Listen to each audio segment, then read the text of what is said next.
This is Chapter 19 of Catching Fire by Suzanne Collins. Here are the questions. Describe what kind of setting Katniss sees while standing on her plate. 2. What does Katniss do when the gong sounds? 3. Who is the first person Katniss encounters, and what do they say to her?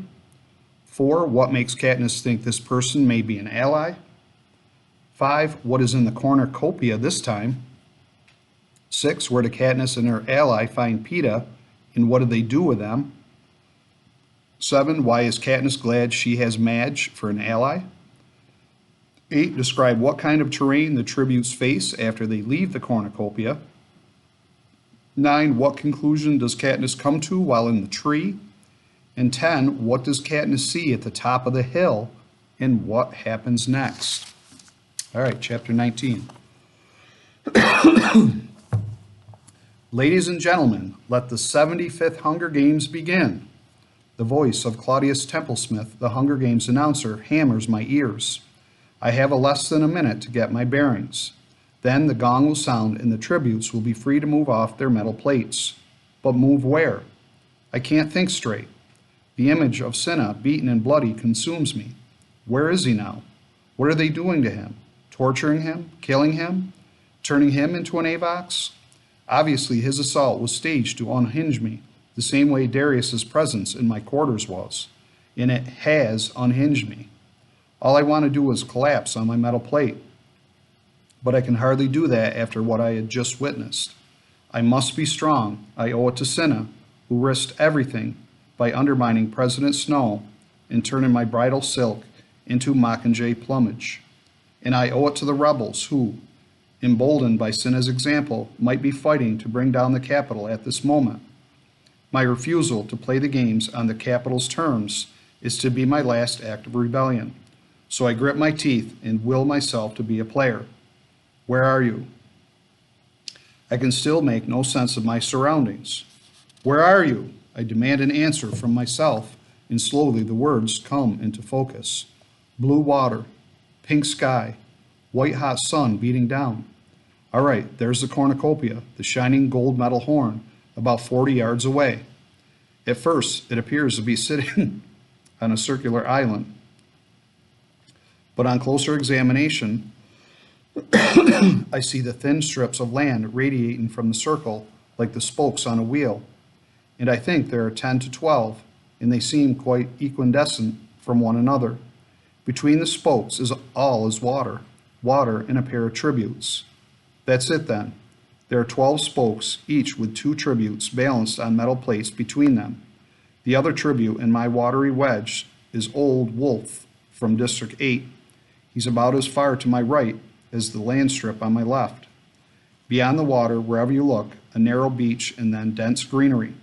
I scan the circle of tributes looking for Peeta, but he must be blocked from my view by the cornucopia. I catch a handful of water as it washes in and smell it. Then I touch the tip of my wet finger to my tongue. As I suspected, it's salt water, just like the waves Peeta and I encountered on our brief tour of the beach in District 4, but at least it seems clean. There are no boats, no ropes, not even a bit of driftwood to cling to. No, there's only one way to get to the cornucopia. When the gong sounds, I don't even hesitate before I dive to my left. It's a longer distance than I'm used to, and navigating the waves takes a little more skill than swimming across my quiet lake at home, but my body seems oddly light, and I cut through the water effortlessly. Maybe it's the salt. I pull myself dripping onto the land strip and sprint down the sandy stretch for the cornucopia. I can see no one else converging from my side, although the gold horn blocks a good portion of my view. I don't let the thought of adversaries slow me down, though. I'm thinking like a career now, and the first thing I want is to get my hands on a weapon. Last year, the supplies were spread out quite a distance around the cornucopia, with the most valuable closest to the horn. But this year, the booty seems to be piled at the 20-foot-high mouth. My eyes instantly home in on a golden bow just in arm's reach, and I yank it free. There's someone behind me. I'm alerted by, I don't know, a soft shift of sand or maybe a change in the air currents. I pull an arrow from the sheath that's still wedged in the pile and arm my bow as I turn. Finnick, glistening and gorgeous, stands a few yards away with a trident poised to attack. A knot dangles from his other hand. He's smiling a little, but the muscles in his upper body are rigid in anticipation. You can swim too, he says. Where did you learn that in District 12? We have a big bathtub, I answer. You must, he says. You like the arena? Not particularly, but you should. They must have built it especially for you, I say with an edge of bitterness. It seems like it anyway, with all the water, when I bet only a handful of the victors can swim. And there was no pool in the training center, no chance to learn. Either you came in here a swimmer or you better be a really fast learner. Even participation in the initial bloodbath depends on being able to cover 20 yards of water. That gives District 4 an enormous advantage. For a moment, we're frozen, sizing each other up, or our weapons, our skill. Then Finnick suddenly grins. Lucky thing we're allies, right? Sensing a trap, I'm about to let my arrow fly, hoping it finds his heart before the trident impales me, when he shifts his hand and something on his wrist catches the sunlight. A solid gold bangle patterned with flames, the same one I remember on Hamish's wrist the morning I began training. I briefly consider that Finnick could have stolen it to trick me, but somehow I know this isn't the case. Hamish gave it to him, as a signal to me, in order really, to trust Finnick. I can hear other footsteps approaching. I must decide at once. Right, I snap, because even though Hamish is my mentor in trying to keep me alive, this angers me. Why didn't he tell me he'd made this arrangement before? Probably because Peeta and I had ruled out allies. Now Hamish has chosen one on his own. Duck, Finnick commands in such a powerful voice, so different from his usual seductive purr, that I do. His trident goes whizzing over my head, and there's a sickening sound of impact as it finds its target. The man from District 5, the drunk who threw up on the sword-fighting floor, sinks to his knees as Finnick frees the trident from his chest. Don't trust 1 and 2, Finnick says. There's no time to question this. I work the sheath of arrows free. Each take one side, I say. He nods, and I dart around the pile. About 4 spokes apart, Anobra and Gloss are just reaching land. Either they're slow swimmers or they thought the water might be laced with other dangers, which it might well be. Sometimes it's not good to consider too many scenarios. But now that they're on the sand, they'll be here in a matter of seconds. Anything useful? I hear Finnick shout. I quickly scan the pile on my side and find maces, swords, bows and arrows, tridents, knives, spears, axes, metal objects I have no name for, and nothing else. Weapons, I call back, nothing but weapons. Same here, he confirms. Grab what you want and let's go.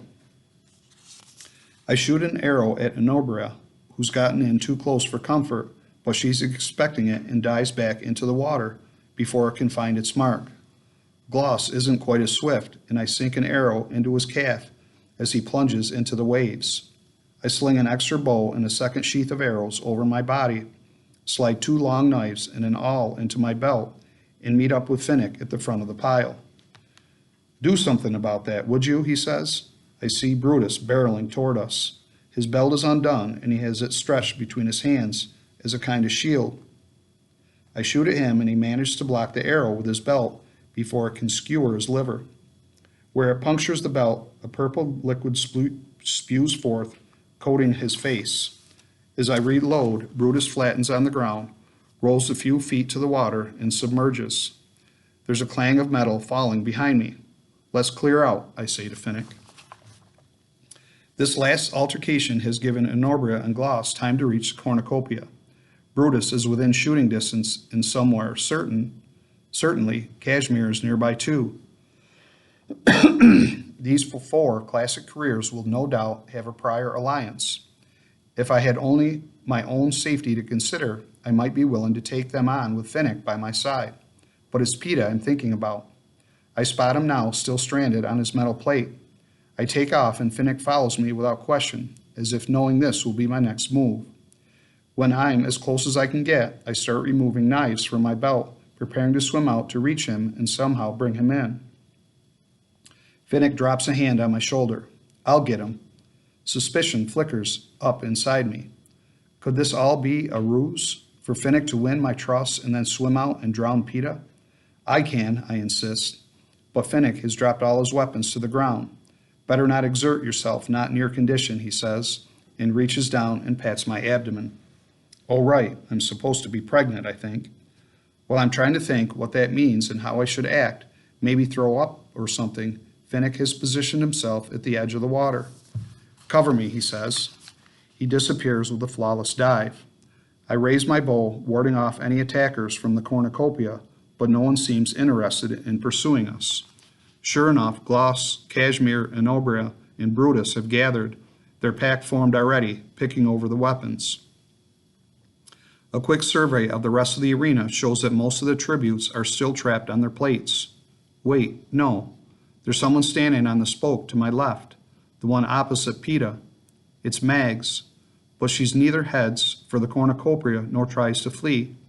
Instead, she splashes into the water and starts paddling toward me, her gray head bobbing above the waves. Well, she's old, but I guess after 80 years of living in District 4, she can keep afloat. Finnick has reached PETA now and is towing him back, one arm across his chest, while the other propels him through the water with easy strokes. PETA rides along without resisting.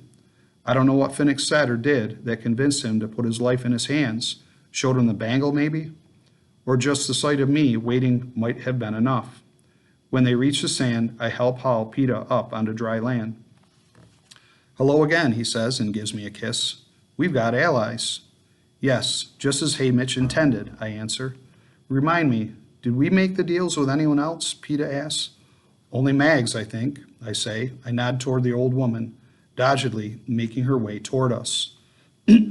Well, I can't leave Mags behind, says Finnick. She's one of the few people who actually likes me. I've got no problem with Mags, I say, especially now that I see the arena. Her fishhooks are probably our best chance of getting a meal. Katniss wanted her on the first day, says PETA. Katniss has remarkably good judgment, says Finnick. With one hand, he reaches into the water and scoops out Mags like she weighs no more than a puppy. She makes some remark that I think includes the word Bob, then pats her belt. Look, she's right. Someone figured it out. Finnick points to Beatty. He's flailing around in the waves, but managing to keep his head above the water. What, I say? The belts. They're flotation devices, says Finnick. I mean, you have to propel yourself, but they'll keep you from drowning. I almost asked Finnick to wait to get Beatty and Wirus and take them with us, but Beatty's 3 spokes over, and I can't even see Wirus. For all I know, Finnick would kill them as quickly as he did the tribute from 5, so instead I suggest we move on. I hand PETA a bow, a sheath of arrows, and a knife, keeping the rest for myself. But Mag tugs on my sleeve and babbles on until I've given the all to her. Please, she clamps the handle between her gums and reaches her arms up to Finnick. He tosses his net over his shoulder, hoists Mags on top of it, grips his tridents in his free hand, and we run away from the cornucopia. Where the sand ends, woods begin to rise sharply. No, not really woods, at least not the kind I know. Jungle. The foreign, almost obsolete word comes to mind. Something I heard from another Hunger Games or learned from my father. Most of the trees are unfamiliar with smooth trunks and few branches.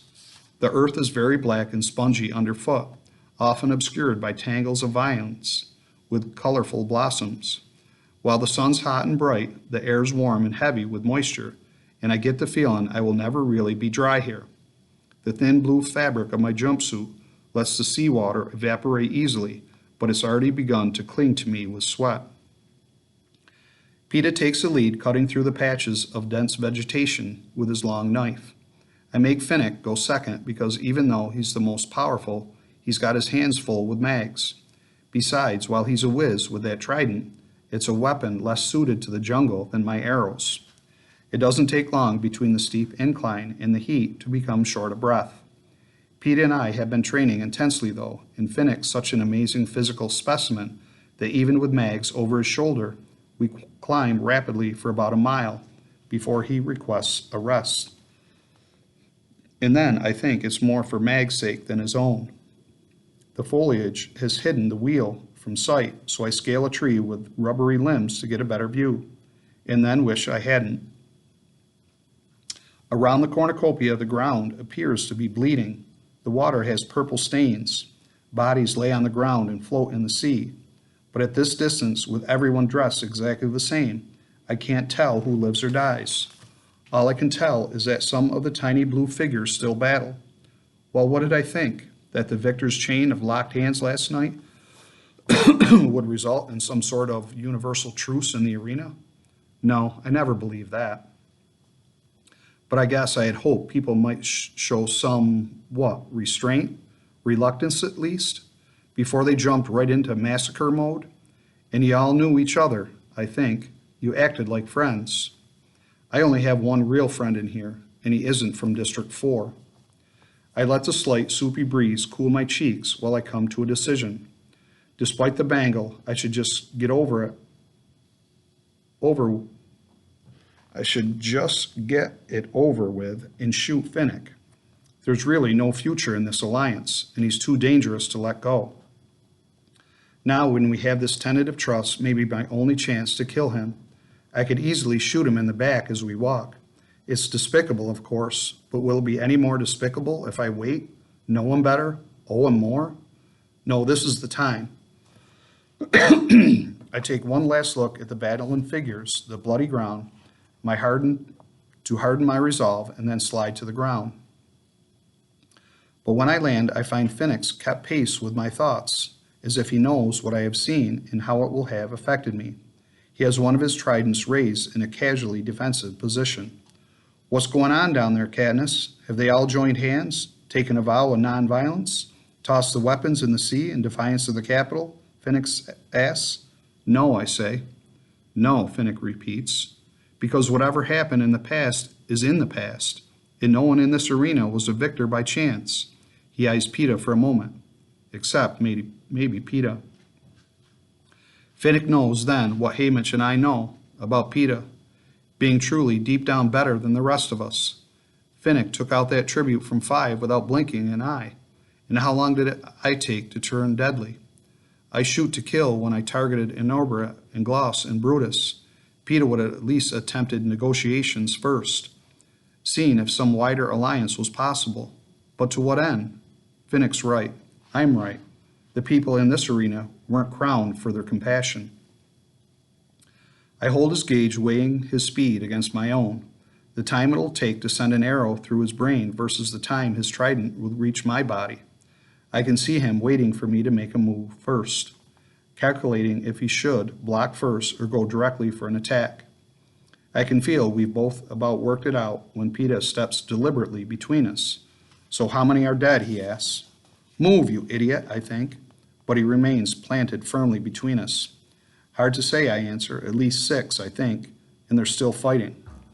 Let's keep moving. We need water, he says.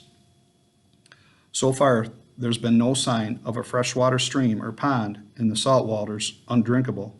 Again, I think of the last games where I nearly died of dehydration. Better find some soon, says Finnick. We need to be undercover when the others come hunting us tonight. We? Us? Hunting? All right, maybe killing Finnick would be a little premature. He's been helpful so far. He does have Haymitch's stamp of approval, and who knows what the night will hold. If worse comes to worse, I can always kill him in his sleep. So I let the moment pass, and so does Finnick. The absence of water intensifies my thirst. I keep a sharp eye out as we continue our trek upward, but with no luck. After about another mile, I can see an end to the tree line and assume we're reaching the crest of the hill. Maybe we'll have better luck on the other side, find a spring or something. But there is no other side. I know this before anyone else, even though I am the farthest from the top. My eyes catch on a funny rippling square hanging like a warped pane of glass in the air. At first, I think it's the glare from the sun or the heat shimmering up off the ground. But it's fixed in space, not shifting when I move. And that's when I connect the square with Wyrus and Beatty in the training center and realize what lies before us. My warning cry is just reaching my lips when Peeta's knife swings out to slash away some vines. There's a sharp zapping sound. For an instant, the trees are gone, and I see open space over a short stretch of bare earth. Then Pete is flung back from the force field, bringing Finnick and Mags to the ground. I rush over to where he lies, motionless in a web of vines. Peta? There's a faint smell of singed hair. I call his name again, giving him a little shake, but he's unresponsive. My fingers fumble across his lips where there's no warm breath, although moments ago he was panting. I press my ear against his chest, to the spot where I always rest my head, where I know I will hear the strong and steady beat of his heart. Instead, I find silence. Okay, that's 19.